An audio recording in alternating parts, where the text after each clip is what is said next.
আমরা নিরপেক্ষ নই। আমরা মুক্তিযুদ্ধের পক্ষে। শুধু দর্শক শ্রোতা, দৃষ্টিকোণ একাত্তরের পক্ষ থেকে আপনাদের স্বাগত জানাই। আমরা নিরপেক্ষ নই। আমরা মুক্তিযুদ্ধের পক্ষে। স্বাধীনতার 54 বছর পরেও আমাদের পক্ষ মুক্তিযুদ্ধের পক্ষ, এই কথাটা বলতে হয়। আমাদের মুক্তিযুদ্ধ বিতর্কিত হয়। আমাদের দেশে আবারও আমাদের মুক্তিযুদ্ধকে রক্ষা করার জন্যই আরেকটা যুদ্ধের মতো অবস্থা তৈরি হয়। কতটা দুর্ভাগা জাতি আমরা! আমরা কি অভিশপ্ত? আমরা এরকম কেন? এই আমি আসলে মাঝে মাঝে বুঝতে পারি না। মাঝে মাঝে খুব বিক্ষিপ্ত হয়ে যাই, বিষণ্ণ হয়ে যাই। তখন মনে হয় যে আমাদের অগ্রজ, আমাদের বীর যোদ্ধাদের সাথে কথা বলি, তাদের কথা আপনাদের শোনাই, আমি নিজেও শুনি। আমার সমৃদ্ধ হই, আমরা বোঝার চেষ্টা করি, অনুধাবন করার চেষ্টা করি। আমি নিজেও চেষ্টা করি, আপনাদেরও কাছেও পৌঁছে দেওয়ার চেষ্টা করি। আজকে আমাদের সাথে সেরকম একজন যুক্ত হয়েছেন, আপনাদের সবার প্রিয় বীর মুক্তিযোদ্ধা তাজুল ইমাম। ওনার অনেক পরিচয় আছে, কিন্তু এই পরিচয়ের উপরে তার কোনো পরিচয় হতে পারে না। তো এই জন্যই তাজু ভাই, আপনাকে দৃষ্টিকোণ একাত্তরের পক্ষ থেকে স্বাগত জানাই। আপনার শরীরটা কেমন ধন্যবাদ তাজু ও ভাই? কৃতজ্ঞতা লোপা আমাকে সম্পৃক্ত করার জন্য। আর আমাদেরকে আহত করা হচ্ছে অপমানে, শারীরিকভাবে লাঞ্ছিত করে, মানসিকভাবে অপমান করে। যে দেশের জন্য আমরা মুক্তিযুদ্ধ করেছি, সেই দেশের মানুষ আজকে রাস্তায় ভিড় জমিয়ে উৎসব করে পিটিয়ে মানুষ মারছে এবং মুক্তিযোদ্ধাদেরও মারছে, অপমান করছে, শহীদদের কবরের স্মৃতি ফলক ভেঙে দিচ্ছে, আলকাতরা লাগিয়ে দিচ্ছে নামের ওপরে। এত আক্রোশ, এত ঘৃণা ওদের স্বাধীনতার বিপক্ষে। ওরা স্বাধীন হতে চায়নি, ওরা গোলাম থাকতে চেয়েছিল।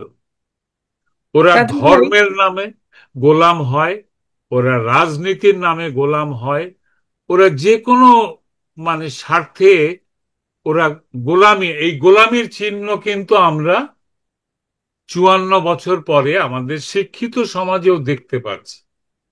তাজু ভাই, আমরা ওই আলোচনাগুলোই আজকে করব। তার আগে আপনি তো খুব ভালো আবৃত্তিও করেন। তো না না, উনিশশো আমি একাত্তর আবৃত্তি করি না, তবে কবিতা পড়ি।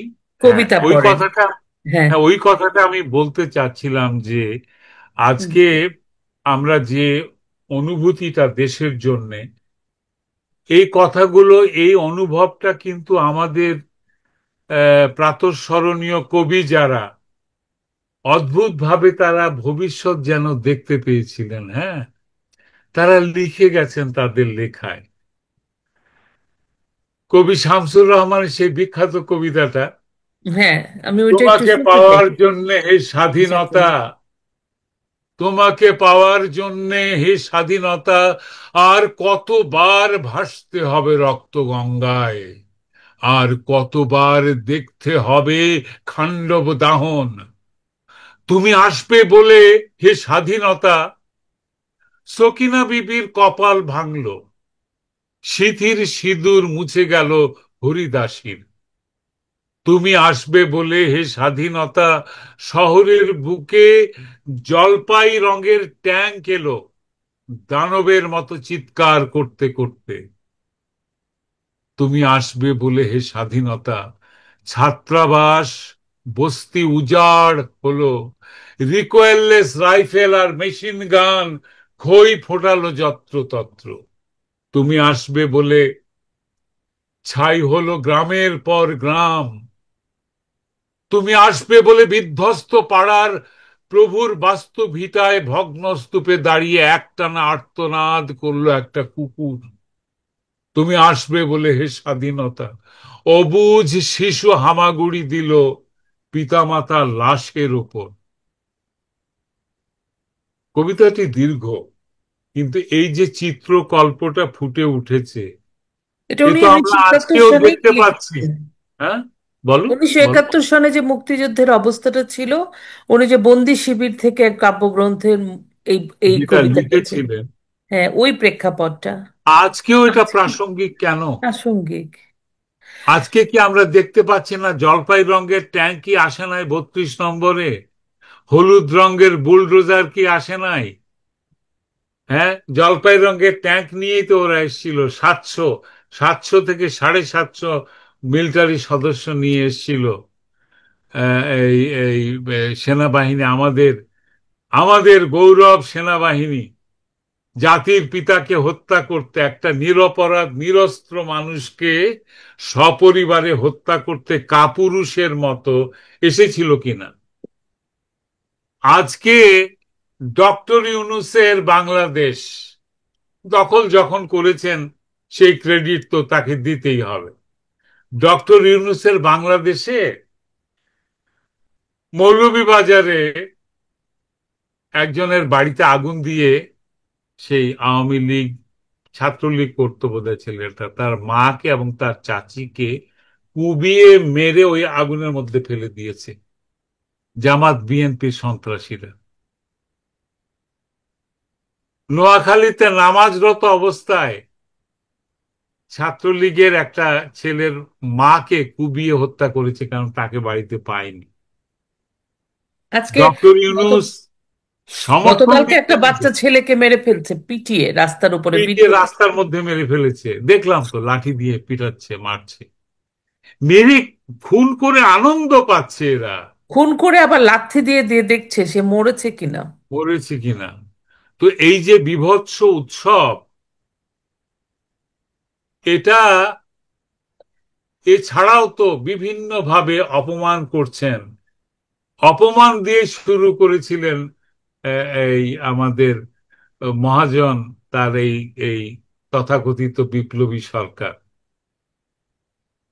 অপমান দিয়ে, কাকে অপমান দিয়ে? প্রথমেই বঙ্গবন্ধুকে অপমান দিয়ে, মুক্তিযুদ্ধকে অপমান দিয়ে, মুক্তিযুদ্ধের স্মারক ভাস্কর্য বীর শ্রেষ্ঠদেরকে অপমানের মধ্য দিয়েই তিনি শুরু করেছিলেন। আজকে নিউ ইয়র্ক শহরে তার উপরে কোন বালক ক্ষিপ্ত হয়ে একটা ডিম মেরে দিয়েছে, তা এখন সমালোচকরা ছি ছি ছি, এটা বিশ্বের কাছে আমাদের মুখ রক্ষা হলো না বাংলাদেশ। হ্যাঁ, হলো না, আমরা অসভ্য জাতি, এটা প্রমাণিত হয়েছে।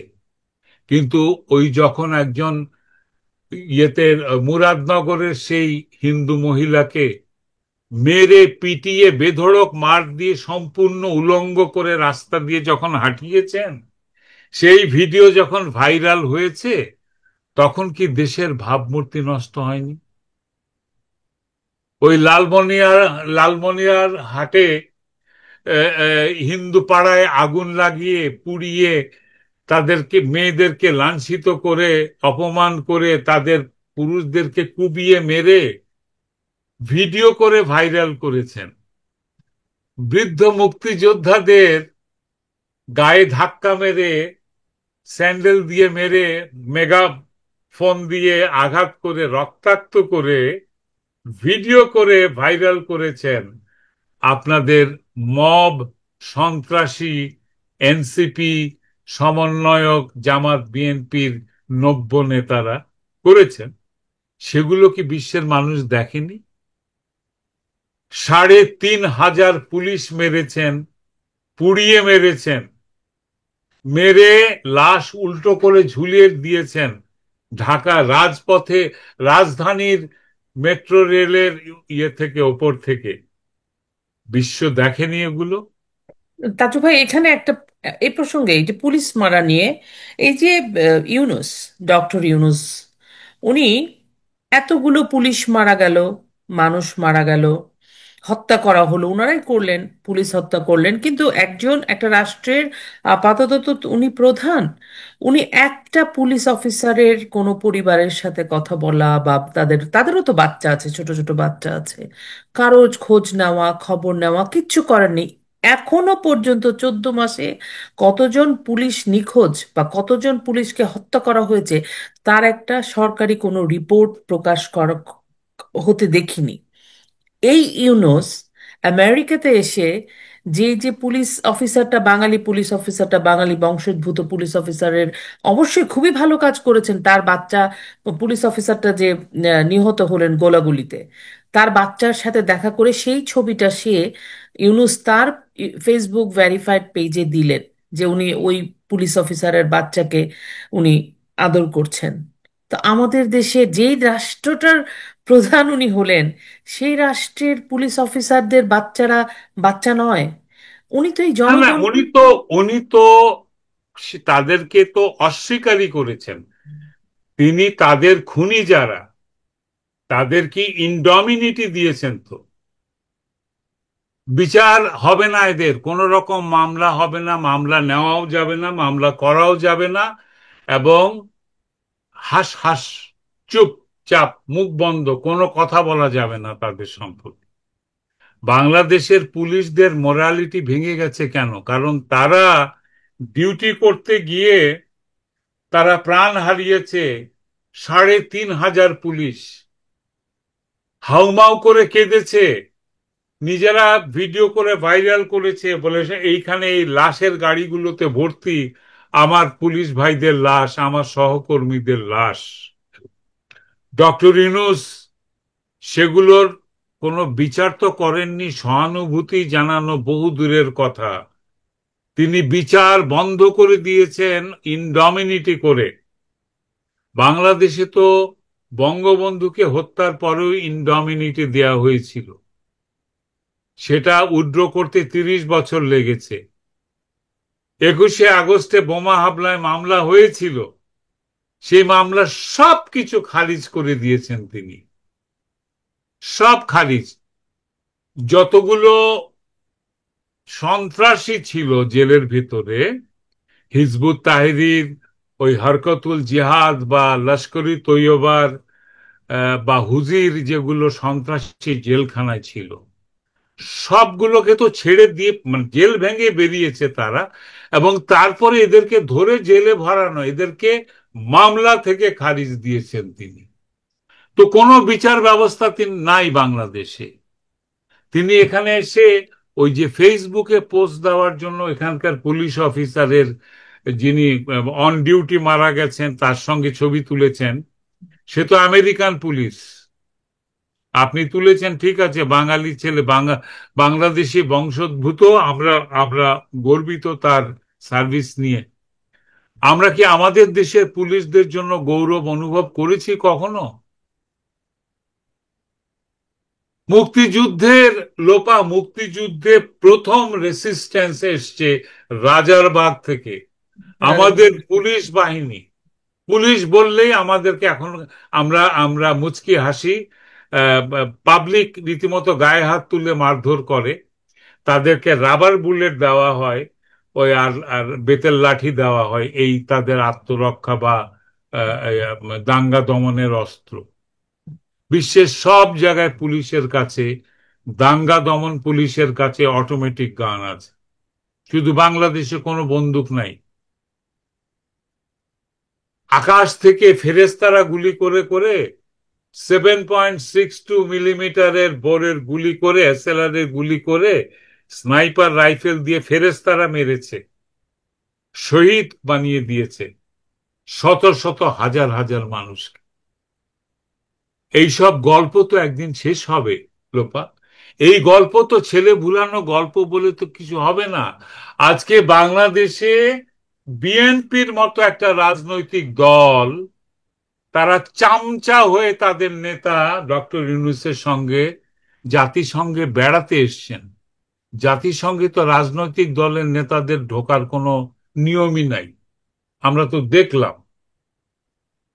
সরকারে থাকলে ঢুকতে পারবে, কিন্তু রাজনৈতিক দল, বিরোধী দল, আহ, কেউ ওখানে ঢোকার কোনো নিয়মই নাই, ওখানে যায়ও নাই। মির্জা ফখরুল কোথায় ঘুরে বেড়াচ্ছেন জানি না, তবে আসিফ নজরুল কোথায় আছেন আমি যে খুব ভালো করে জানি, কোথায় হিসাব নিকাশ করছেন তিনি, সব খবর আমরা জানি। এইখান থেকে এই বিএনপি এবং জামাতের চরেরা, আমরা যারা অ্যাক্টিভিস্ট এখানে, আমাদের ঠিকানা পাঠিয়ে দিচ্ছে, আমাদের বাড়ি ঘরের ঠিকানা, সেইখানে আক্রমণ করে বাড়িঘর পুড়িয়ে দিচ্ছে। আমাদের ওই একাত্তরের প্রহরীর যে আসলাম খান, তার বাড়িতে গতকালকে গিয়ে লোকজন, বাড়ির লোক দিয়ে দিয়েছে। মারধর করে বাড়ি পুড়িয়ে দিয়েছে। হ্যাঁ, তো বিএনপির একজন মাত্র নেতা যিনি মুক্তিযুদ্ধের পক্ষে কথা বলেন, প্রেসিডিয়ামের সদস্য, বীর মুক্তিযোদ্ধা ফজলুর রহমান, ফজলু ভাই, তার বাড়ির সামনে দাঁড়িয়ে 3 দিন ধরে মেগামাইকে কুৎসিত অসভ্য গালিগালাজ করলো বিএনপির এরা, এনসিপির লোকজন। সারা পৃথিবী শোনে নাই, দেখে নাই, এই খবর পৌঁছে যায় নাই? পৌঁছেছে তো। একজন সাধু সন্ন্যাসী দরবেশ টাইপের মানুষ মারা গেছেন, তার ভক্তবৃন্দ তাকে কবর দিয়েছে, সেই কবর থেকে লাশ তুলে লাঠি দিয়ে পিটিয়ে রাস্তার মাঝখানে কাফন খুলে উলঙ্গ করে খড় জড়ো করে তাকে পুড়িয়ে মেরেছে ডক্টর ইউনূসের মব বাহিনী। তার সমর্থনে এটা ঘটেছে। তিনি কোন ভূত জিনকে পরীকে তিনি বোতলের ভেতর থেকে কোন দৈত্য, তিনি যে দৈত্যের কথা বললেন, আলাদিনের চেরাগের দৈত্য, এই চেরাগের দৈত্য তো হচ্ছে কি জামাত বিএনপির সন্ত্রাসীরা। এরা তো কুবিয়ে পিটিয়ে সব মারছে, গোটা পৃথিবী দেখছে। কি করে দেখছে? কারণ আমরা এইসব ভিডিও সংগ্রহ করছি, দেশ থেকে আসছে আমাদের কাছে। মিডিয়া আজ মানুষের হাতের মুঠোয়। আমরা যদি দেখতে পারি, এখানকার মিডিয়া দেখছে না? দেখছে তো, খবর হচ্ছে না? হচ্ছে তো। রাজু ভাই, জেনেভাতে অতি সম্প্রতি গতকালকে যে সম্মেলন হলো, সেখানে পাকিস্তান এবং বাংলাদেশকে সন্ত্রাসী অধ্যুষিত দেশ হিসাবে চিহ্নিত করা হয়েছে। বাহ বাহ, সাবাস সাবাস। অথচ ডক্টর বাংলাদেশে এটার ধারে কাছেও ছিল না। ছিল না? ছিল মানে কি, এগুলো হচ্ছে জেলখানার ভেতরে। ওই যে শেখ হাসিনার আয়না ঘর, হুম। শেখ হাসিনার আয়না ঘর যে, ওই আয়না ঘরের ভেতরে ছিল এরা। তো মহাজনের শেষে সে আয়না ঘর ভেঙে চুরে উনি তো সব ছেড়ে দিলেন। আজকে কি হয়েছে আর তাজু ভাই জানেন? এমনিতে তো গতকালকে এই যে এই ওই ছেলেটাকে ডিম মারা, এনসিপির ছেলে ডিমের ঘটনার পরিপ্রেক্ষিতে আপনি তো শুনলেন যে স্বরাষ্ট্রমন্ত্রী, স্বরাষ্ট্র উপদেষ্টা বলেছে যে আওয়ামী লীগের ছেলেপেলেরা গ্রেফতার হওয়ার পরে যেন জামিন না পায় সেই ব্যবস্থা উনি করছেন। হ্যাঁ, তারপর ডিএমপি বলেছে যে যেখানে হোটেলে, ছাত্রাবাসে, মসজিদে, মন্দিরে বা যেখানে ছাত্রলীগ পাওয়া যাবে বা ছাত্র আওয়ামী লীগ পাওয়া যাবে, তাহলে যেন পুলিশকে রিপোর্ট করা হয়। এগুলো তো আছে, 250 জনের মতো একজনকে তো মেরে খুন করে মেরে ফেলছে, খুন করছে আর কি। আর 250 জনের আপাতত খবর পাওয়া গেছে, জেলে নিয়ে গেছে, গ্রেফতার হয়েছে। এর মাঝখানে একটা খবর কি জানেন? একজন একজন ওই যে থাকে না রাস্তা দিয়ে ঘুরে সুফি সাধক টাইপের, একটু পাগল পাগল, লম্বা জটালা চুলালা, পাগল, ওর জটালা, দাড়িতে জট হয়ে গেছে। হ্যাঁ, হ্যাঁ, ওনাকে ধরে জোর করে, উনি কাটবে না, কাটবেন না, তারপরে উনি তো জোর করে কতগুলো হুজুর চুলটা ন্যাড়া করে দিল। এত খারাপ লাগছে তাজু ভাই। বলতেছে শেষমেশ বাদ, মানে অসহায় মানুষটা, বৃদ্ধ মানুষটা বলতেছে আল্লাহ তুই দেখিস, মানে সে আল্লাহর কাছে বিচার দিচ্ছে আর কি। মানুষের স্বাধীনতা কতখানি করা, অসহায় হয়ে গেলে সে মানুষ বলতেছে। রাষ্ট্র ব্যবস্থার কাছে বিচার চায় না, আল্লাহর কাছে চায়। আল্লাহ তো মানুষের আইনে চলেন না, আর আল্লাহ তোমাদের রাষ্ট্র বানিয়ে দেননি, আর আল্লাহ মানুষের মধ্যে এই আইন প্রণয়নও করেন নাই, পুলিশ বাহিনীও পাঠাননি, তাই না? আল্লাহ প্রকৃতির মতোই একজন নৈর্ব্যক্তিক একটা এন্টিটি। তার কাছে হিন্দু মুসলমান বৌদ্ধ খ্রিস্টান কিছু নাই। হ্যাঁ, এই বৃদ্ধকে আমি দেখেছি, এই অসহায় বৃদ্ধ একটা লাঠি হাতে নিয়ে ভিক্ষা করে বেড়ায়, ভিক্ষা করে খায়। এই লোকটাকে খেতে দেয়নি, ওর দাড়ি চুল কেটে দিয়েছে, এবং যারা কেটে দিয়েছে ওদের মুখেও দাড়ি আছে, মাথায় পাগড়ি আছে, এক একজন সেই মানে লাইলি মজনুর ইয়ের কি বলে উপন্যাস থেকে নেমে আসা এক একজন মধ্যপ্রাচ্যের পোশাক পরা আহ, আহ, সুফি মুসলমানের চেহারা। হ্যাঁ, এক একজন ধার্মিকের চেহারার মানুষ, মানুষের ব্যক্তি স্বাধীনতা, মিনিমাম ডিগনিটিটা বজায় রাখেনি তারা। একজন বৃদ্ধের গায়ে হাত তুলেছে, এটা বেআইনি নয়। এইটুকু আইনও তো বাংলাদেশের কি বলে ডক্টর ইউনূস রক্ষা করতে মানুষকে নিশ্চয়তা দিতে পারছেন না। এইটুকু আইনি নিশ্চয়তা তো দিতে পারছেন না। ওনার যে কাজী আসিফ নজরুল যে আইন উপদেষ্টা, এই অপদেষ্টা তো এখানে এসে তো ইয়ের করছেন, কি করছেন সেই সব খবর সব বেরুচ্ছে, প্রমাণ সহ বেরুবে। তো কোথায় কাজী ভাই, আইন? এখানে আমার একটা বিষয় জানার আছে। এই যে এখন তো এনারা এখানে আছেন, এই যে এই গ্রুপটা আছেন, আমি শুনলাম যে নিউ ইয়র্কে আরো 5 দিন ব্যাপী যতদিন ওনারা থাকবেন, এনারাও বিভিন্ন দেশ থেকে লোকজন গেছে। নিউ ইয়র্কে তো শুধু তো আওয়ামী লীগ বা ছাত্রলীগ বা আওয়ামী লীগ ফ্যামিলি না, না, আরো তো মানুষ আছে। কিন্তু এই যে এত প্রতিবাদ হচ্ছে, প্রতিরোধ হচ্ছে, সাধারণের দৃষ্টি মানে ভঙ্গিটা কি, সাধারণ মানুষ কি বলছে বাঙালি? এক্স্যাক্টলি বাংলাদেশের মতো সাধারণ মানুষ তার ইউনুসকে চিনে ফেলেছে এতদিন।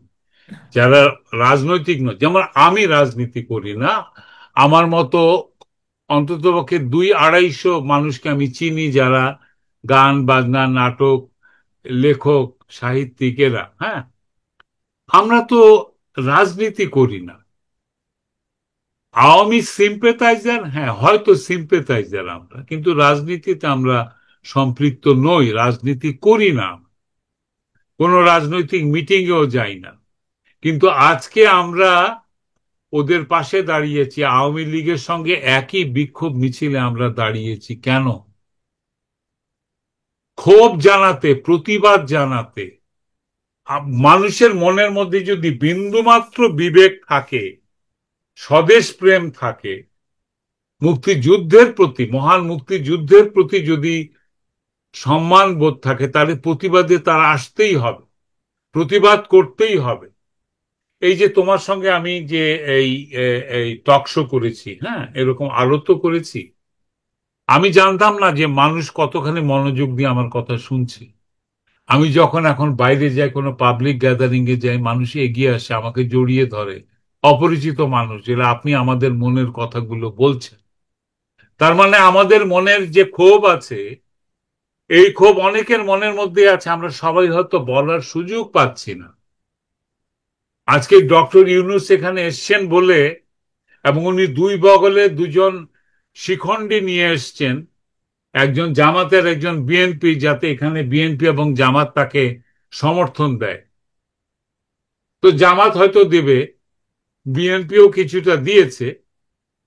হ্যাঁ, কিন্তু কথা হচ্ছে যে মির্জা ফখরুল তো ইউজড হয়ে গেলেন, সর্দি মোছার সর্দি মোছার ন্যাপকিনের মতো, তাই না?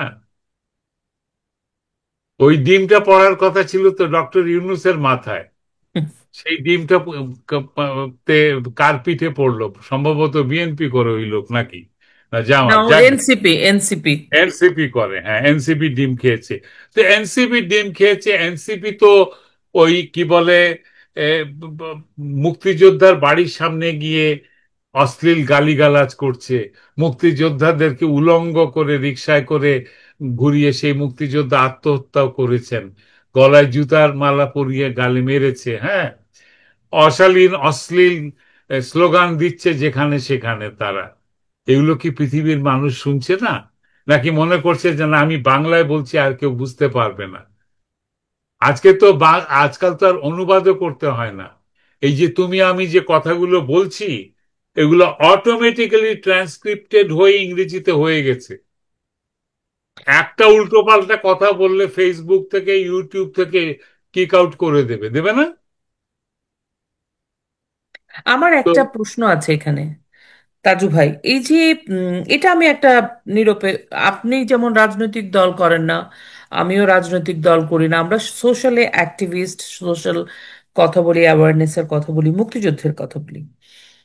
এই যে বাংলাদেশে মানে ওনারা একটা প্রচার চালাচ্ছে, বিএনপি, জামাত এবং তাদের দোসরেরা, এবং যেসব কোল বামপন্থীরা এই এই সরকারের সাথে আছে, তাদের সবার কথাই বলছি। এই যে একটা প্রচার প্রচারণা চালাচ্ছে যে যেখানেই ছাত্রলীগ দেখবে, আওয়ামী লীগ দেখবে, উম, আওয়ামী লীগের সহযোগী সংগঠন দেখবে, সবাইকে ধরে ঠ্যাঙাও, মারো, খুন করে ফেলো, জেলে নাও, সবই ঠিক আছে, কিন্তু খুব সুনিপুণ ভাবে মুখে বলছে না, কিন্তু যুদ্ধের পক্ষের মানুষদেরও তারা সেম ওয়াইপ আউট করছে। এখন রাইট, আমার প্রশ্ন যে রাইট। মুক্তিযুদ্ধের পক্ষের যারা আমরা আছি কিন্তু রাজনৈতিক দল করি না, আমাদের তো একটা পক্ষ অটোমেটিকই নিতে হবে, একটা কোনো না কোনো জায়গায় তো আমাদের দাঁড়িয়ে প্ল্যাটফর্ম লাগবে যেখানে আমরা কথা বলবো। সেটা কে? সেটা হচ্ছে এই মুহূর্তে আওয়ামী লীগই আসলে গত 14 মাসে দেখলাম যারা মুক্তিযোদ্ধা, মুক্তিযুদ্ধের স্লোগান, মুক্তিযুদ্ধের কথা, একাত্তরের কথা বলে। এবং তাহলে এই জায়গাটায় দাঁড়িয়ে আমাদের মতো যারা আছি, যারা মুক্তিযুদ্ধের পক্ষের মানুষ, তাহলে কি আমরা স্টেটলেস হয়ে গেলাম? মানে আমাদের কি আর রাষ্ট্র নেই নাকি? বা আমরা আসলে আমি কি ভেতরে করবো? ভেতরে এটাই অনুভব করছি। আমার মনে হচ্ছে যে আমি আমার দেশটাকে হারিয়ে ফেলেছি। আমি মহান স্বাধীনতা আন্দোলনটা, মুক্তিযুদ্ধ, বিজয়, 71, 7ই মার্চ, 25শে মার্চ, 26শে মার্চ, 16ই ডিসেম্বর সব হাইজ্যাক হয়ে গেছে, ছিনতাই হয়ে গেছে কিছু ছিচকে চোরের হাতে। এই ছিচকে চোরেরা এখন স্বপ্ন দেখতে শুরু করছে, তারা তাদের চুরির নিয়ম দিয়ে ওরা দেশকে অন্যদিকে নিয়ে যাবে। যেমন এনসিপি বা জামাত বলছে যে বাংলাদেশের সংবিধান প্রথমে ফেলে দিয়ে তারপরে ইলেকশন হইতে হবে, সংবিধানের অন্তর্ভুক্তিতে ইলেকশন হবে না। কেন? কেন হবে না? কারণ হয়ে গেলেই তো ওই ওই ইলেকশনের মানে ওই সংবিধান মানতে হবে তাকে। সংবিধান বদলাতে হলে যে প্রথাগত নিয়ম আছে সেই নিয়ম মেনে তাকে করতে হবে, আদারওয়াইজ তাকে জবাব দিয়ে করতে হবে আন্তর্জাতিক ইয়েতে, আদালতে, আন্তর্জাতিক আঙ্গিনায় তাকে জবাব দিয়ে করতে হবে যে তুমি তো সংবিধান বহির্ভূত কাজ করেছো। এই জন্য ওরা প্রথমে এই নষ্ট কাজটা আগে থেকে করিয়ে নিতে চায়। আজকে এই যে মির্জা ফখরুল এসছেন এখানে, এবং জামাতের ওই লোকের নাম মনে থাকে না আমার, তাহের, ডক্টর তাহের মনে হয়। তাহের, এদেরকে নিয়ে এসেছেন কেন? জাতিসংঘে কিছু না, এটা আমেরিকার ডিপ স্টেটের কাছে শিখণ্ডি দেখাবেন যে এই যে দেখেন আমার দুটো পুতুল আছে, এরাই ক্ষমতায় যাবে। তো আপনারা যা চান, যেটা আপনাদের দিয়েছি, ওরাও কিন্তু আপনাদের কথা দিচ্ছে যে ওগুলো আপনাদেরই থাকবে, ফেরত তারা নেবে না। আমার কথাগুলো কি যুক্তিসঙ্গত মনে হচ্ছে? মনে হচ্ছে। আমি জানি না এটাই ঘটছে কিনা, তবে এ, এটা কনস্পিরেসি এরকমই মনে হচ্ছে যে এদেরকে দেখিয়ে বলা হবে যে এরা যদি ক্ষমতায় যায় তাহলে আহ, আপনাদের যেটা দেয়া হয়েছে ওটা আর ফেরত নেওয়া হবে না, ওটা ওইভাবেই থাকবে, চুক্তিটা চলতে থাকবে। আহ, তাজু ভাই, আমরা তো এই ফখরুল, মির্জা ফখরুল সাহেব, তারপরে জামাতের যারা বা জাতিসংঘে আসা, এই বিষয়টা নিয়ে অনেক কথা বলেছি। এবার আমি একটু অন্য বিষয়, আমি আজকে অনেক রাতও হয়ে গেছে, আপনাকে খুব বেশি সময় আমি আটকে রাখবো না, কিন্তু একটা বিষয় আমি জানতে চাই আপনার কাছ থেকে, আপনার অনুভূতিটা। সেটা হলো, দেখেন 75-এ যখন বঙ্গবন্ধুকে হত্যা করা হলো, তারপরে যখন নাকি শেখ হাসিনা দেশে ফিরলেন, তারপর তো মানে সত্যি বলতে 75-এর পরে কিন্তু একদমই মুক্তিযুদ্ধ, জয় বাংলা, সমস্ত কিছু বন্ধ হয়ে গেল। আমরা কিন্তু আর মুক্তিযুদ্ধ এক্সিস্টেন্সই নাই। রাজাকারদের জিয়াউর রহমানের পুনর্বাসন করলেন গোলাম আজম, তারপরে তাদের রাজনৈতিক দলকে বৈধতা দেওয়া এবং এরশাদ। কিন্তু ইন দ্য মিন টাইম যখন শেখ হাসিনা গেলেন, তখন থেকে কিন্তু ধীরে ধীরে আবার যেন একটু শেখ হাসিনা ধীরে ধীরে আবার মুক্তিযুদ্ধটাকে, আমরা মনে হয় একটা জায়গা, একটা নেতৃত্ব পেলাম বঙ্গবন্ধুর পরে, যিনি মুক্তিযুদ্ধকে ধারণ করে মুক্তিযুদ্ধকে নিয়ে এগোচ্ছিলেন। তারপরে যদিও 71-এ, 91-এ তিনি পাশ করেননি, উনি 96-তে এসে ওনার ম্যান্ডেট, ওনার ম্যানিফেস্টো, ওনার নারী মুক্তিযুদ্ধকে উনি একদম সামনে নিয়ে আসলেন। তখন আবারও খুব মুক্তিযুদ্ধ, চমৎকার বঙ্গবন্ধুর বলছো, তুমি বঙ্গবন্ধুর চমৎকার বলছো। ভাষণটাকে হ্যাঁ, প্রথম আমরা টেলিভিশনে, আমার মনে পড়ে, আমার বড় হওয়ার পরে আমি শুনলাম 96 বঙ্গবন্ধুর ভাষণ। তার মানে কি? আমাদের নেতৃত্বের এই যে শেখ হাসিনা, শেখ হাসিনার হাত ধরে বঙ্গবন্ধু স্বাধীনতা দিয়েছেন, শেখ হাসিনার হাত ধরে পুনঃপ্রতিষ্ঠিত হয়েছে আবার সেই স্বাধীনতা। 71 মুক্তিযুদ্ধ, মুক্তিযোদ্ধারা সম্মানিত হয়েছে। কে যাই আজকে শেখ বলুক হাসিনা আজকে, নেই। হ্যাঁ, আজকে শোনো তোমাকে একটা কথা বলি। জি। প্রচুর বদনাম করা হচ্ছে শেখ হাসিনা, তোমার জি। কথাটা ধরেই বলছি, হ্যাঁ। জি। ফ্যাসিস্ট বলছে, অমুক বলছে, তমুক বলে, কেন বলছে? আমি জিজ্ঞেস করি কি কি দোষ করেছে? হ্যাঁ, উনি ওনার বাপের কথা ছাড়া আর কারো কথা বলে না। উনি সব জায়গায় চেতনা বিক্রি করে। আমি যে কিসের চেতনা বিক্রি করে? ওই মুক্তিযুদ্ধের চেতনা বিক্রি করে। এইসব আজে বাজে কথাই এখন বলছে মুখ ফুটে, হ্যাঁ। তো আমার কথা হচ্ছে যে, তুমি যেটা বললে, একটা কথাই স্পষ্ট, ওই মহিলা মানুষ হিসেবে, হ্যাঁ, একজন সাধারণ মানুষ শেখ হাসিনা যে কতখানি শক্তিশালী, এটা প্রমাণিত হয়। যা সব কেড়ে নেওয়া হয়েছে তার, তার বাবা মা ভাই বোন শিশু ভাই, পরিবারের সবাইকে মেরে ফেলেছে। ভাগ্যক্রমে সে বেঁচে যায়। এইরকম মানুষের কিন্তু প্রাণ শক্তি থাকে না। এত বড় সর্বনাশ হয়ে যাওয়ার পরে, মুক্তিযুদ্ধের সময় দেখেছি অনেক মানুষের এরকম পুরো পরিবার মেরে ফেলেছে, সেই মানুষ ডিপ্রেশনে ডেভাস্টেটেড হয়ে মারা যায়। যায়। ডিপ্রেশনে মারা গেছে সে, নেশাগ্রস্ত হয়ে গেছে, গাঁজা খেত, চরস খেয়ে, ওইভাবে মদ খেয়ে নিজের জীবন শেষ করে দিয়েছে, উঠে দাঁড়াবার শক্তি ছিল না। কিন্তু এই মহিলা ফিরে এসে এই ভেঙে পড়া দলটাকে ধরে দাঁড় করিয়ে এবং ক্রমাগত এটাকে সামনের দিকে এগিয়ে নিয়ে গিয়ে, একবার ক্ষমতায় গিয়েছেন, আবার নেমে যেতে হয়েছে, আবার ফিরে এসছেন। চমৎকার ভাবে তিনি পরাশক্তির সঙ্গে ব্যালেন্স করে দেশটাকে এগিয়ে নিয়ে, গত 15-16 বছরে 3 টার্মে তার সরকার ছিল। যতই সমালোচনা করুক না কেন, আওয়ামী লীগ ছাড়া মুক্তিযুদ্ধকে আর কেউ শ্রদ্ধা বা ধারণ করে না, কোন দল করে না। বাম দলরা ওই মাঝে মধ্যে গান বাজনার সময় বা বক্তৃতা দেওয়ার সময় এক একটু বলে টলে, কিন্তু ধারণ তারা কেউ করে না।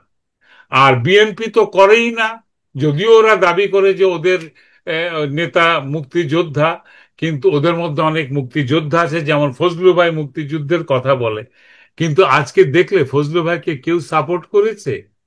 আওয়ামী লীগ তো আর সামনে নেই, আওয়ামী লীগ সাপোর্টও করবে না, কারণ উনি বিএনপির রাজনীতিবিদ, হ্যাঁ। কিন্তু মুক্তিযুদ্ধের কথা বলেন বলে আমরা তাকে সমর্থন দিয়েছি। আমরা কারা? সাধারণ মানুষ যারা মুক্তিযুদ্ধের পক্ষে। আর আমরা কাকে সমর্থন দেব? আওয়ামী লীগকে সমর্থন দেব। কেন দেব? কারণ আওয়ামী লীগে একমাত্র দল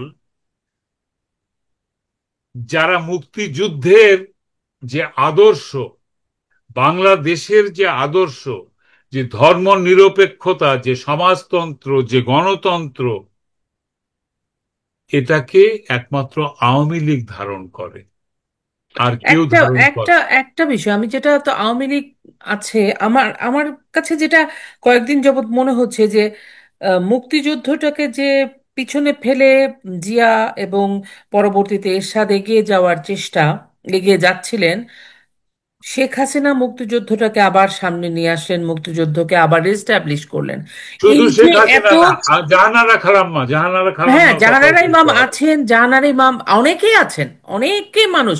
আমি আমি শেখ হাসিনার কথা বলছি, যেহেতু উনি রাষ্ট্র ক্ষমতায় গেলে অনেক কাজ করা যায়, করা যায়, রাইট। যেটা রাষ্ট্র ক্ষমতার বাইরে থাকা অবস্থায়। জাহানারা ইমাম মারা গেছেন একটা রাষ্ট্রদ্রোহিতার মামলা মাথায় নিয়ে। তো হ্যাঁ, ক্ষমতায় ক্ষমতায় থাকলে করা যায়, যে ক্ষমতায় থাকাটা শেখ হাসিনা যখন ক্ষমতায় গেছেন, উনি মুক্তিযুদ্ধের জন্য কাজ করেছেন। তো আমার প্রশ্ন, আমার মানে প্রশ্ন জাগে মনে, ওনার প্রতি যে এই যে এখনকার সরকার এবং এখনকার জামাত বিএনপি এবং সবার যে এত ক্ষোভ, এত ফ্যাসিস্ট ট্যাসিস্ট বলা, বিষয়টা কি উনি মুক্তিযুদ্ধকে ধারণ করেন বলেই কি এক্স্যাক্টলি। এইটাই? এটাই এটাই এবং ওনার কারণ। হাত দিয়ে এসছিল আবার মুক্তিযুদ্ধটা, আবার এস্টাবলিশ হয়েছিল, আবার উনি চলে গেছেন, উনি ফিরে না আসলে কি আমরা কেন আমাদের দেশের লোপা, মুক্তিযুদ্ধ গত পাবো না? গত গত 40 বছর ধরে, হ্যাঁ, 45 বছর, যখন শেখ হাসিনা ফিরলেন তো 81-এ। সেই থেকে আজ পর্যন্ত তার প্রাণের উপরে কতবার আঘাত এসছে তুমি জানো? বঙ্গবন্ধুকে হত্যা করার পরে, শেখ হাসিনা ফিরে আসার পরে শেখ হাসিনার উপরে কমপক্ষে 30 থেকে 35 বার প্রাণনাশের চেষ্টা করা হয়েছে। গ্রেনেড হামলা তো একটার কথা আমরা জানি, বিভিন্ন ভাবে। খুলনাতে করলো না, যশোরে ওই যে ইয়েতে উদীচীর অনুষ্ঠানে, তারপরে আরো কোথায় কোথায় ওনার বক্তৃতা দেওয়ার কথা ছিল, সেইখানে মঞ্চের নিচে বোমা পাওয়া গিয়েছিল। হ্যাঁ, তারপরে এই ঢাকাতে ওনার পল্টনে বক্তৃতা করার কথা, যেখানে সেইখানে মঞ্চের নিচে বোমা পেতে রেখেছিল। পরে ওই মিটিংটা উনি করলেন ট্রাকের উপরে ওনার অফিসের সামনে সরে এসে। হ্যাঁ, সেবার গ্রেনেড হামলা হয়নি, পরে হয়েছে, যাকে। তো মুক্তিযুদ্ধের বিপক্ষে একটা শক্তি, এদেরকে আমরা একটু ইগনোর করেছিলাম, এইটাই হয়েছে আমাদের ভুল। আমরা ভেবেছি এরা নেই। আমরা ওই সন্ত্রাসী, কি বলে, ইসলামিক টেরোরিস্ট যারা, এদেরকে সামলাতে আমরা ব্যস্ত ছিলাম, মনে করেছিলাম এদেরকে আটকাতে পারলে আর আমাদের কোনো ঝামেলা নাই। কিন্তু তলে তলে এরা সবাই সম্মিলিতভাবে মুক্তিযুদ্ধের বিপক্ষে একটা ষড়যন্ত্রকারী দল হিসাবে, শক্তি হিসাবে এরা একে অন্যের সঙ্গে হাত মিলিয়েছে। এই যে মনে করো হেফাজতে ইসলাম, হেফাজতে ইসলামের সঙ্গে তো জামাতে ইসলামের দায় কুমড়ায় সম্পর্ক। একে অন্যকে ওরা মুসলমানও বলতে রাজি না। হ্যাঁ, আজকে কিন্তু ওরা একসঙ্গে বসে চা খাচ্ছে, একসঙ্গে বসে ওরা গা এলিয়ে দিয়ে এয়ার কন্ডিশনের মধ্যে বসে ওরা মিটিং করছে। মামুনুল ইসলাম হক যাচ্ছেন ইয়েতে, কি বলে, আফগানিস্তান। আফগানিস্তানে গিয়ে ওখান থেকে সবক নিয়ে আসতেছেন। শফিকুল হক, উনি যাচ্ছেন এই পাকিস্তানে গিয়ে সবক নিয়ে আসতেছেন। হ্যাঁ, তো এগুলো, এই যে বিরোধী শক্তি, ষড়যন্ত্রকারীরা, আজকে এরা খোলস ছেড়ে বেরিয়ে এসছে বলেই একটা ভালো কাজ হয়েছে লোক, এটা তোমাকে মানতে হবে। কোনটা? আমাদের আশেপাশে সংস্কৃতির মুখোশ পরে যারা রবীন্দ্রনাথ কপচায়, যারা নজরুল কপচায়, যারা শামসুর রহমান কপচায়, যারা যামিনী রায়ের ছবি নিয়ে কথা বলে, নন্দলাল বসু কপচায়, আমাদের জয়নুল আবেদিন কামরুল হাসানের কথা বলে মুখে ফেনা তুলে ফেলে, এরা কিন্তু লালবদর যে এটা, এটা স্পষ্ট হয়েছে এই সব কারণে। আজকে গত 14 মাসে স্পষ্ট হয়ে গেছে, যাদেরকে মনে করতাম আমাদের পাশে দাঁড়িয়ে, একই মঞ্চে দাঁড়িয়ে গান গেয়েছি, ধনধান্য পুষ্প ভরা, আজকে ফিরে তাকিয়ে দেখি সে লাল বদর, সেই ইউনুসের ইয়েতে কি বলে সপক্ষে স্লোগান দিচ্ছে, ফেসবুকে পোস্টিং দিচ্ছে, অশ্লীল গালিগালাজ করছে। ডক্টর ইউনুসের সমালোচনা করেছে একজন আমাদের কি বলে 71-এর প্রহরীর একজন। হ্যাঁ, তার ফেসবুক পোস্টে এসে একজন এক্স মিলিটারি অফিসার, যিনি সাংস্কৃতিক অঙ্গনে প্রচুর চলাফেরা করতেন, তিনিও তার স্ত্রী, কুৎসিত অশ্লীল ভাষায় 3 লাইনে একটা প্রতিবাদ করেছেন। ডক্টর ইউনূসের যৌন কেসের উদ্ধৃতি দিয়ে বলেছেন যে সেটারও নাকি যোগ্যতা যোগ্য আমাদের না। নাই। হ্যাঁ, তো কথা হচ্ছে যে এই যে অশালীন অশ্লীলতা, এটা তো দেশ থেকেই প্রমোট করে এসছে। টিনের চালে কাউয়া টাউয়া আমরা শুনি না, এগুলো শুনেছি তো। তো সেগুলোর ইফেক্ট হচ্ছে আজকে কাদের উপরে? যারা আমাদের পাশে দাঁড়িয়ে সংস্কৃতি চর্চা করছে, তাদেরও রুচি বিকৃতি হয়েছে, তাদের চরিত্র বিকৃতি হয়েছে। নাটক করে, শেখ হাসিনার কাছ থেকে, হাসিনা সরকারের কাছ থেকে প্রচুর কি বলে সরকারি সহায়তা বাগিয়ে নিয়েছে। আজকে একটা অক্ষর মুখ খুলে বলে তো না, বরং মুচকি হেসে গিয়ে এই নব্য রাজাকারদের পাশে বসে ইয়ে করে, ওই অনুষ্ঠান করে। এই টেলিভিশনের উদ্বোধনী কি বলে যে বর্ষ পূর্তি অনুষ্ঠান করে বসে বসে, নাটকের লোক আমাদের, যাদেরকে নিয়ে আমরা গর্ব করি। তো যারা বলতেন যে একাত্তরে কিভাবে রাজাকাররা কি করেছিল, একাত্তরে রাজাকার ছিল, ধরেন আমরা ছিলাম 99 জন অথবা 92 জন, রাজাকার ছিল 2 জন, হ্যাঁ, যদি রেশিও হিসেবে ধরি, যদি আরো কম। আজকে সেই রাজাকারদের বংশ বৃদ্ধি পেয়েছে, প্রচুর ভাবে পেয়েছে, কারণ স্বাধীন বাংলাদেশে ওরাই সবচেয়ে সুবিধাভোগী হয়েছিল, এবং ওরা বংশ বাড়িয়েছে এই কারণে যাতে ওরা সংখ্যায় বাড়তে পারে, এবং সংখ্যায় বেড়েছে। আজকে সেই অনুপাতটা কিন্তু আর 92, 98 আর 2 না, আজকে সংখ্যায় অনেক বেড়ে গেছে তারা। আজকে আমরাই বোধহয় হিসাব করতে গেলে দেখা যাবে মানে সংখ্যালঘুর দিকে চলে যাচ্ছি। কারণ কিছু মানুষ তো আছে এরা কোনো দিকেই যায় না, এরা খায় দায় ঘুমায়, তাই না?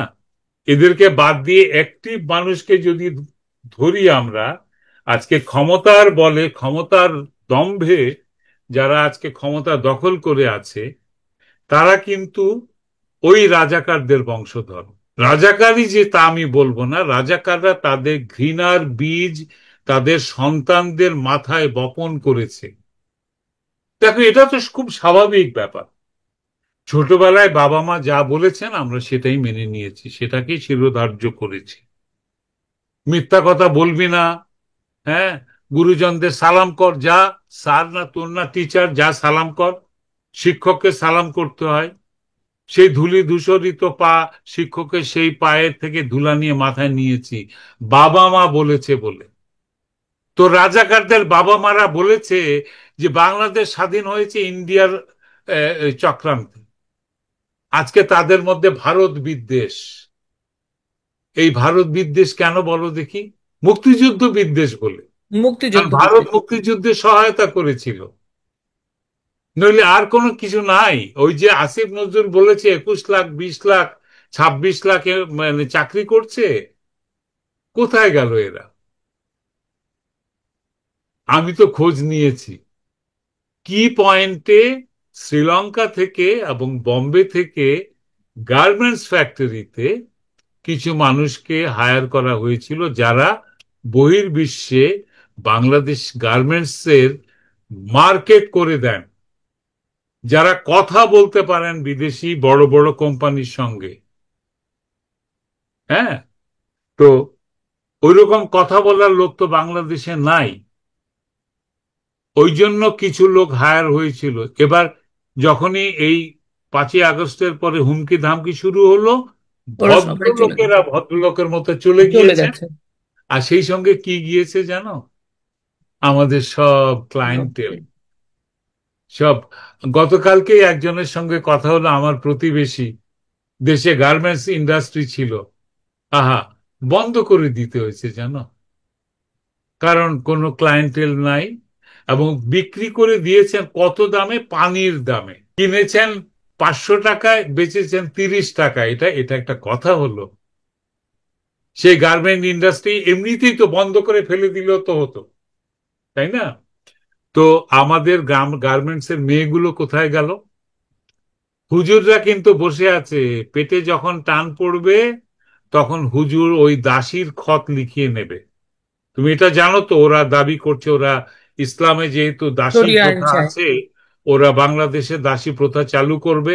মামুনুল হক বলেছিল তো, 501 নম্বর রুমে সে যে মহিলাকে নিয়ে গিয়েছিল, সেটা নাকি তার সঙ্গে দাসী হিসাবে সে ওই দাসখত দিয়েছে, সে দাসী হিসাবে উপভোগ করেছে তাকে। আর বাকি মোল্লারা বসে আছে ওই কাজ করার জন্য, কারণ মেয়েগুলো তো এখন বেকার। বাংলাদেশের মেয়েরা যদি এটা চায়, আমাদের তো আর কিছু করার নেই, আমরা তো যাক, অ্যাভয়েড করার তুমি চেষ্টা করছি। লোপা এই কথা বললে তো হবে না। তোমার, তুমি কতদিন ক্ষুধার্ত থেকেছো? কতদিন ক্ষুধার্ত থেকেছো? তুমি যদি ক্ষুধার্ত থাকো, তোমার সামনে যদি তোমার সন্তান ক্ষুধার্ত থাকে, তোমার বাবা মা যদি এ, এ, চোখ গর্তে বসে যায়, গাল ভিতরে ঢুকে যায়, ক্ষুধার যন্ত্রণায় কথা বলতে না পারেন, মোল্লার 3 নম্বর না 11 নম্বর বউ হতে রাজি হয়ে যাবে তো। সেটা তো আমাদের আমাদের প্রান্তিক মানুষেরা সবসময় তো আমাদের আম, এরাই তো শোষিত, তাই এই না? তো এই শোষণের সুযোগ নিচ্ছে, ইউনুস বানিয়ে দিচ্ছে। ইউনুস তো বানিয়ে দিচ্ছে। টাকা শোষণ করত, এরা এবার মানুষের সম্ভ্রম শোষণ করবে, সম্ভ্রম এই শোষণ। মোল্লারা। আর এটাকে মানবে আমাদের এই পাশ্চাত্যের সব ইন্টেলেকচুয়ালরা, ইন্টেলেক্ট। আতেল আতেল কথাবার্তা বলবে। এরা প্রলেতারিয়েত আর কি বলে, শোষিতের আর শোষকের বিভাজন নিয়ে, সমাজের শ্রেণীবিন্যাস নিয়ে কথা বলবে। নিকুচি করেছে তোমার শ্রেণীবিন্যাসের। নজরুলের একটা কবিতার একটা লাইন যেন মাঝে মাঝে আমার মনে পড়ে, যে ক্ষুধাতুর শিশু চায় না স্বরাজ, চায় দুটো ভাত একটু নুন, বেলা বেড়ে গেল, খায়নি কো বাছা, কচি পেটে তার জলে আগুন। পেটে যখন আগুন জ্বলে, মানুষ তখন অনেক কিছু করে, মানুষকে কিনে ফেলা যায়। প্রথমে দরিদ্র করবে, তারপরে পয়সা দিয়ে কিনে নেবে। আয় ভোট দিতে আয়, জামাতকে ভোট দিলে 500 টাকা দিব, আর বিএনপি কে ভোট দিলে 350 টাকা দিব। ভোট কিনবে পয়সা দিয়ে। আমার দেশটাকে এমনিতেও বিক্রি করে দিচ্ছে পরাশক্তির কাছে। আজকে আমেরিকান আর্মিরা কক্সবাজার টেকনাফ থেকে কক্সবাজারের বিচের উপর দিয়ে জগিং করছে, ওই কি বলে, এটিভি মোবাইল চালাচ্ছে, গাড়ি চালাচ্ছে, ট্যাঙ্ক চালাচ্ছে, এক্সারসাইজ করছে আমেরিকান আর্মিরা। বাংলা গান শিখে হালু গাড়ত্তুন মুড়ির টিন গান গাচ্ছে। আর তাই শুনে আমাদের জেনজি এরা কি ভীষণ খুশি, সাদা আমেরিকানরা আমাদের বাংলা গান গাইছে, এর থেকে ভালো আর কিছু হয় না। হয় না। অথচ আমার দেশটা চলে গেল কোথায়, এবং একবার চলে গিয়েছিল, 200 বছর লেগেছিল সেটা ফেরত আনতে। এবার গেলে যে কতশো বছর লাগবে জানি না। তো এইসব দেখে শুনে, ওই যে প্রথম কথাটা জিজ্ঞেস করলে আমাকে যে আমার শরীর ভালো আছে কিনা, শরীর কিন্তু মনের সাথে সম্পর্ক আছে। এই যে ক্রোধের আগুনে পুড়ছি আমরা সবাই, আমি জানি তুমিও পুড়ছো, তুমি অত্যন্ত পরিশীলিত মানুষ, কাব্যিক, গানের মানুষ, কবিতার মানুষ বলে তোমার হয়তো ক্রোধ সম্বরণ করার একটা শক্তি আছে। আর এই বার্ধক্যে এসে আমার সেটা নেই। হয়তো এরকমই কোনো একটা অনুষ্ঠান করতে করতে আমার একটা স্ট্রোক করবে, যেভাবে আমাদের দিনু বিল্লাল করেছে। মুক্তিযোদ্ধা দিনু বিল্লাহকে, যাকে অমানুষিক অত্যাচার করেছিল পাকিস্তান মিলিটারিরা ধরে নিয়ে গিয়ে, ধরিয়ে দিয়েছিল তারই বন্ধু কোন এক রাজাকার। রাজাকাররা বেঈমান, রাজাকাররা অকৃতজ্ঞ, নেমক হারাম। শেখ হাসিনা সরকারের সব ধরনের সুবিধা নিয়েছে, আজকে পুরোপুরি উল্টিয়ে গেছে। এরা হচ্ছে সবচেয়ে বড় বেঈমান। আর শেখ হাসিনাকে বারবার ফ্যাসিস্ট বললে, যদি উনি ফ্যাসিস্ট হয়ে যান, তাই ইউনূসকে বারবার রাক্ষস বললে উনি রাক্ষস হয়ে যাবেন। কারণ উনি রাক্ষসের মতো ব্যবহার করছেন। ভয়ঙ্কর প্রতিশোধ পরায়ণ একটা লোক, যার কাছে মানুষের কোনো ডিগনিটি নাই, কোনো সম্মান নাই।